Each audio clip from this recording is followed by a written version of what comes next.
Knowing the history of conservation is extremely important because history tends to repeat itself. And today, if we're going to continue our stewardship of natural resources, we must know the lessons that were laid before us by people like Henry David Thoreau and Aldo Leopold and John Muir. What a brilliant idea to bring these three together. These three guys really are the holy trinity of conservation.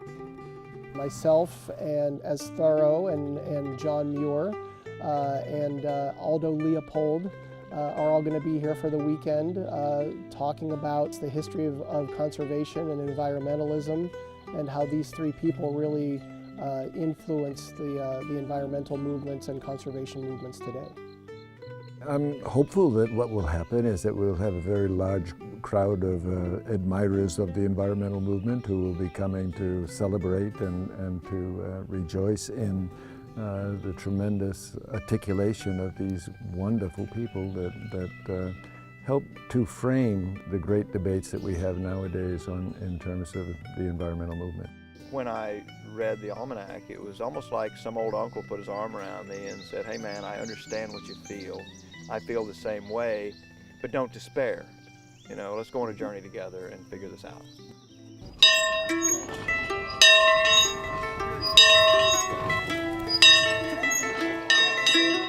There's a magic in the gobble of the wild turkey or the booming of a prairie chicken or the splash of a bass that only those of us who have experienced it can share and convey to those who will follow us. I hope that each of you will capture that magic while you're here. Think about this opportunity of meeting Aldo Leopold or Henry David Thoreau or even John Muir up in his cabin in the High Sierra. You know, these are unbelievable experiences that are here for you right now. The call of conservation, you've answered, each of you in your own way. I thank you personally for that. That makes a difference, not just our generation, but to all those who will follow us. My dad bought the farm in the early 80s, and for him it was a hobby farm. Black cows and fescue pasture. And when my father died, my brother and I shared ownership of it, and it for us became a recreational farm. Eventually we decided if it's just going to be a recreational farm, let's make it the best it can be. And if it were a place to hunt, we needed the very best habitat. So we had to do a little research, and we got a little help, and we improved the habitat, and in the process we got an education and maybe in some ways begin to understand what a conservation ethic was, what a land ethic was.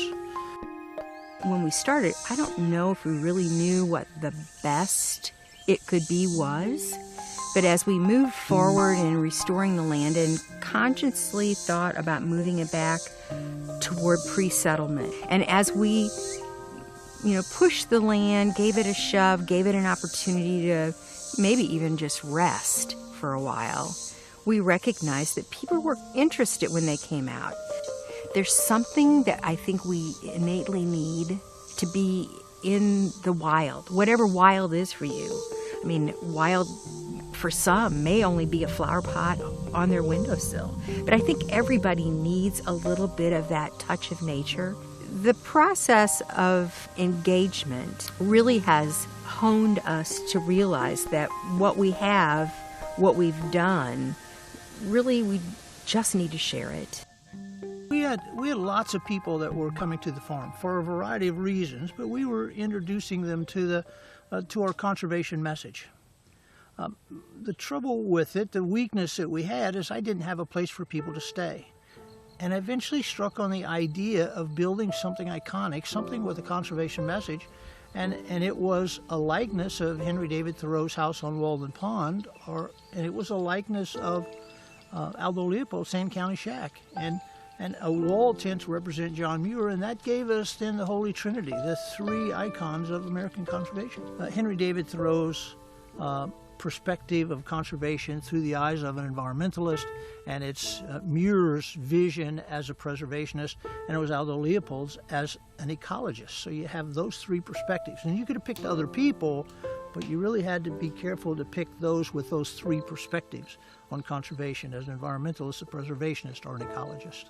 Not thinking at the time that we were building them that it would be cool and breathe some life into them to get those reenactors here to bring Thoreau, Leopold, and Muir back to life. But it's exactly what we did.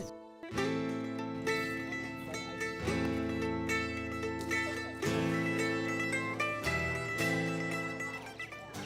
hospitality, the welcoming environment of Prairie Restoration Farm, where it's a beautiful place.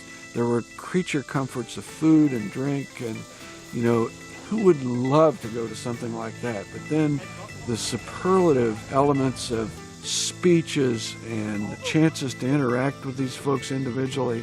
Where, by the way, in 1924, we created the first ever designated wilderness area. I am so proud of that. It was a stunningly well done, well contrived immersion that was a real game changer. I had 3 chairs, 1 for solitude, 2 for society, 3 for friendship. Did you have many visitors? Too many. You know, the river down here can rush quite high in the springtime, and all manner of things come washing down river, and that's how we built a lot of the shacks, just things that wash down river and we could salvage, we would use it. But Teddy, good Teddy. I never before had a more interesting or hearty or manly a companion. I fairly fell in love with him. And during our 3-day camping trip up there in the Yosemite, I stuffed him pretty well full of stories of the timber thieves and other spoilers of the forest. And that's a story that some of us are going to get bored at. Tickled to death that they're here and they seem to be enjoying themselves, being reincarnated from the dead. I think that's anybody we'd be happy to be resurrected from the dead, huh?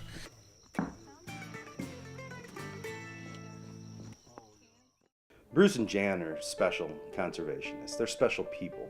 And what they've pulled off here is remarkable. They're going to have over 500 people here today from all over Missouri and all over the country, in fact, learning about conservation, learning about some of the pillars of what all of us are doing today stand upon. And it's just phenomenal how much of their heart and soul they've poured into this event, and they're doing it for all of us that are here. It's really heartening to be with a group of other people who are like-minded and are as concerned about conserving what makes Missouri special, what makes America special. To all be together in one place, it's inspiring and it's motivating, and I think it helps energize each of us. Under the big top shiitake, under this big tent, we had a stage. We had at one point in excess of 300 chairs, all of them filled, people standing. And these guys allowed us to step back in time. And maybe we belong here now. Maybe we're not far away at all. Maybe we're as near as a wild thing in our hand, a broken wing, a broken spirit that we met. We had each of those introduced by a fellow by the name of Doug Wood. And Doug Wood was an incredible musician. The reason we called upon Doug Wood is because he got it. He, in his music, in his personal philosophy, he understood Thoreau, Muir, and Leopold. And our own ways, our own spirits that we met. And we allowed their performance to be carried out chronologically. So we started about 1845 with Henry David Thoreau. Thank you very much for having me here this evening. He is exactly right in saying that I rarely leave my customary seclusion. I certainly never come to the territories. I trust this will not be too transcendental for some of you ruffians. Every morning was a cheerful invitation to make my life of equal simplicity, and I may say innocence with nature herself. I have been as serene a worshiper of Aurora as the Greeks. I got up early and bathed in the pond. That was a religious exercise, and one of the best things which I did. I lecture, I give tours, I write, but I primarily portray Henry David Thoreau at Walden Pond State Reservation.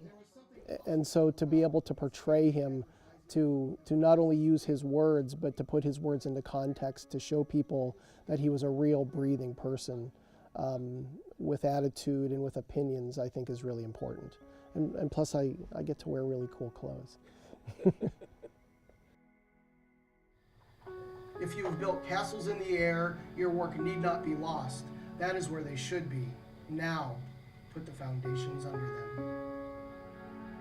Thank you very much.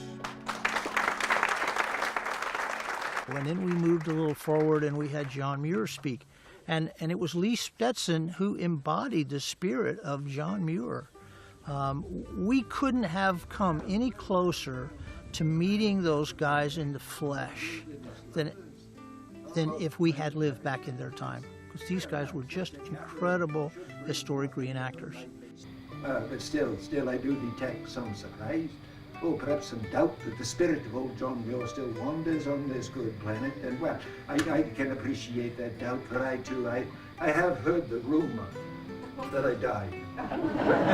and long ago, they say, out of a broken heart, or a shattered spirit from the loss of the Hetch Hetchy Valley, that other magnificent Yosemite-type valley, not far from the valley there that, well, I fought so long, so hard to protect and to no avail. And well, I suppose that there's a great deal of romance attached to the idea of dying of a broken heart. But well, think on it. If we wilderness lovers died every time we lost a place we loved, well, our species would have long ago gone the way of the dodo bird. It was always us, eh? Well, I actually present the character of John Muir in a variety of different productions, not only in Yosemite National Park, where I work every summer and have for now 34 years, but around the country and occasionally outside of the country. Never before did I experience such a noble exhilaration of motion. The slender top fairly flapped and swished in the passionate torrent, bending, backwards and forwards, going round and around, tracing indescribable combinations of vertical and horizontal curves, while I clung with muscles firm braced like a bobolink on a reed. Happy me. Perhaps most of all, what attracted me was the tremendous poetry of his words. His is a very eloquent, simple, lovely truth that I think anybody could to read, to understand, and come away with a better understanding of where they are in the universe. And that has been the history of every reservation ever since. As soon as they are created, the thieves and the devil and his relations come forward to attack them. And, well, I doubt not that if all of the rest of our beautiful wilderness were utterly stripped away from us, and there remained only one tree, one tree reserved as the most noble and glorious, well, it would not be long before you would find a lumberman and a lawyer at the foot of it. And after John Muir, we moved forward and into the time of Aldo Leopold, who gave an incredible and emotional performance. And I think most people in the audience were literally spellbound. Life in Arizona was bounded overhead by sky, underfoot by grama grass, and on the horizon by Escudilla. Now that mountain Escudilla bounded not only our work and play, but our ability to get a good supper as well. I remember many winter evenings headed out to the river flat to try and ambush a mallard, only to see the wary flock circle the rosy west, the steely north, and then disappear into the inky black of Escudilla. Somebody who knew me well said, "You should read this book," and gave me the title. I had a bookstore right around the corner from my little apartment. I picked it up and started reading, and I have it with me here in Missouri, that same copy. I've been reading it for 30 years. I do this one story because that's how I need to do it, and the story's too important to me to not do it. Leopold is the story I need to tell, and this is the way that I found to tell it. When our rifles were empty, the old wolf was down, and a pup was dragging a leg into impassable slide rock. We reached the old wolf in time to watch a fierce green fire dying in her eyes. And I realized then, and have known ever since, that there was something new to me in those eyes, something known only to her and to the mountain. But I was young, I was full of trigger itch, and I thought that because fewer wolves meant more deer, then no wolves would mean hunter's paradise. But after seeing that green fire die, I sense that neither the wolf nor the mountain agree with such a view.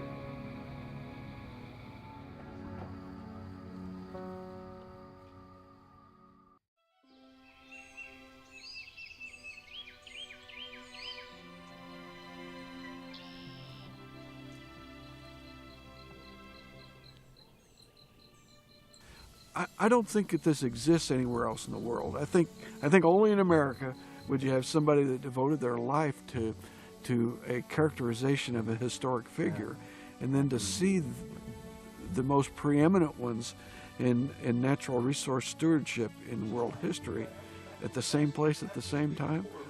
What's not to love about that?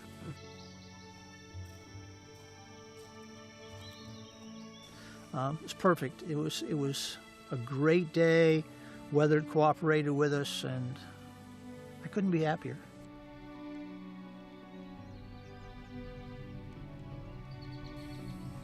You know, I have a whole stack of cards and letters that people had written me, emails that they had written, and just how fascinated they were, how inspired they were by the messages, how anxious they were for us to do this again.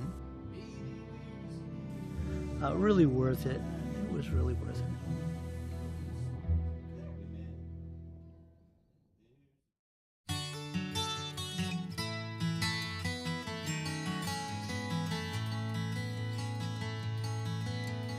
Wind sends old trees crashing, but their sky greets the dawn.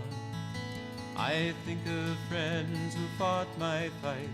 They tumble, now they're gone. Now who will love the land? Who will help us understand? Who will hold the sky up now the big trees are down?